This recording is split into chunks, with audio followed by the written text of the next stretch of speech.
उत्तर प्रदेश की मैनपुरी लोकसभा सीट और 2 विधानसभा सीटों के लिए उपचुनाव हो रहे हैं। 5 दिसंबर को इन सीटों पर मतदान होना है, लेकिन सबसे अधिक चर्चा हो रही है मैनपुरी लोकसभा सीट की। मैनपुरी लोकसभा सीट से उपचुनाव में समाजवादी पार्टी के राष्ट्रीय अध्यक्ष अखिलेश यादव की पत्नी डिंपल यादव चुनाव मैदान में है। मुलायम सिंह यादव के निधन से रिक्त हुई इस सीट से जहां उनकी बहू डिंपल यादव चुनाव मैदान में है, तो वहीं एन चुनाव के वक्त मुलायम का परिवार भी एकजुट हो गया है। दूसरी तरफ सूबे और केंद्र की सत्ता पर काबिज भारतीय जनता पार्टी ने सपा से ही सांसद रहे रघुराज शाक्य को टिकट दिया था। रघुराज शाक्य को शिवपाल यादव का करीबी माना जाता था, लेकिन अब चाचा भतीजे में सुलह के बाद माहौल बदल गया है।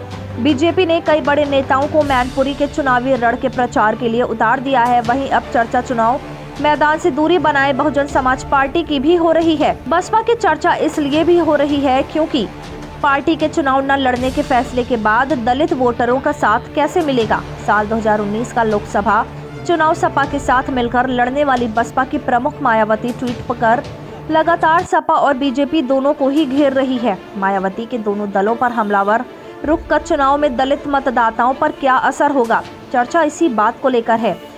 दरअसल अतीत के चुनावी इतिहास पर नजर डालें तो मायावती की पार्टी उपचुनाव में अपना उम्मीदवार नहीं उतारती है।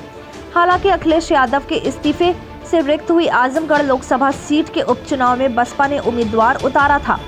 राजनीतिक परिस्थितियों और दलित वोटर्स की तादाद को देखते हुए चुनावी समर से हाथी के गायब होने की चर्चा भी खूब हो रही है।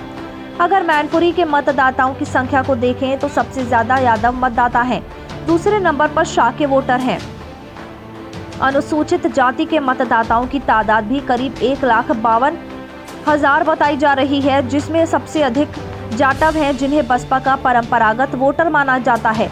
साल 2014 में बीजेपी के मजबूती से उभरने से पहले तक सपा को इस सीट पर बसपा ही टक्कर देती रही है। बसपा की गैर मौजूदगी में अनुसूचित जाति के मतदाताओं का क्या रुख रहेगा, सभी की नजरें इसी पर टिकी हैं। गौरतलब है कि 2019 के बाद बसपा सुप्रीमो मायावती ने लगातार इस बात का संदेश दिया कि दलितों का उत्पीड़न करने, उनका अहित करने के लिए बीजेपी के साथ सपा भी जिम्मेदार है। मायावती ने ये संदेश देना शुरू किया कि सपा की राजनीति बसपा की दलित राजनीति के विरोध में है। 2019 के बाद अखिलेश ने जितने नेताओं को सपा में शामिल कराया, उनमें से ज्यादातर बसपा के ही नेता थे। एक चर्चा ये भी है कि अखिलेश यादव ने हाल में किसी भी दलित को एमएलसी नहीं बनाया, ये भी सपा के खिलाफ जा रहा है। मायावती बीजेपी पर मौका देकर हमला करती हैं, पर बहुत ज्यादा आक्रामक नहीं होती। इन राजनीतिक परिस्थितियों को देखते हुए बीजेपी ने खास तौर पर दलित वोट के लिए अपनी रणनीति को धार दी है। परिवार के एक होने से यादव वोटों के सपा के पक्ष में जाने की उम्मीद है, तो वहीं शाक्य को प्रत्याशी बनाकर बीजेपी ने मैनपुरी में दूसरे सबसे बड़े वोट बैंक को एक संदेश दिया है। बीजेपी के सूत्र बताते हैं कि हर बैठक में तैयारी अनुसूचित जाति के 1.5 लाख वोट को लेकर भी हो रही है।